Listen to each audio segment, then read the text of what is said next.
Next up is Boys and Girls Club. You know, one of the exciting things about being here today is it brings back memories to me. Diane Reed was there 22 years ago at the first Calgary Herald Christmas Fund wrap-up. The Boys and Girls Clubs were awarded more than $66,000 that year after the reporter-initiated fund raised nearly $300,000. I would say over the years, you've changed the face of philanthropy in the city of Calgary. I think you've opened up avenues for people who wouldn't normally give to the agencies that you select. The other thing, it's not news to people that we really don't budget for marketing dollars, as you would say. We put everything into programs for kids. And I know we're here today because we've received a fabulous gift. At the closing reception, this year's grand total was revealed, the second largest amount raised in the fund's 22-year history. You know, selecting the charities was tough this year. I just say, I'll go off my notes here for a second and just say that it was staggering the number of applications that we got. And I think some of you heard me say this before, it's quite sad in a city with this kind of affluence that we have those numbers of people that need our help.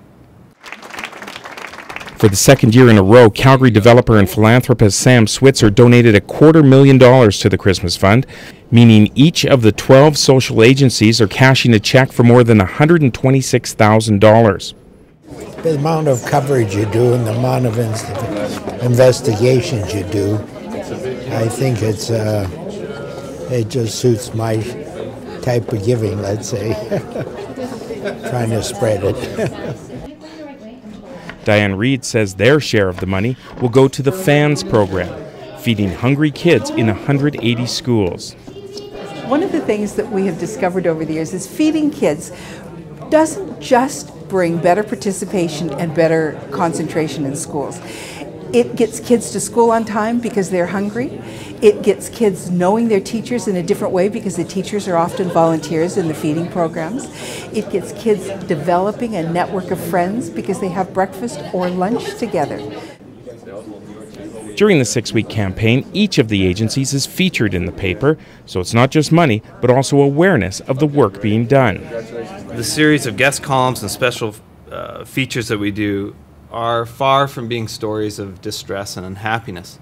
They're actually stories of hope and compassion. And that's such an important message that we talk about every year before we start the fund. And I think it really just makes a difference to put a smiling face on the front page rather than always unhappiness. The Christmas Fund has raised over $20.7 million to date. It was recently awarded the Association of Fundraising Professionals Generosity of Spirit Award. Reed says it's impossible to measure the number of lives changed by the Herald Christmas Fund. We didn't expect there to be very much to start with. We knew it was a great opportunity for us, but we weren't expecting the check. Rick Donkers, CalgaryHerald.com.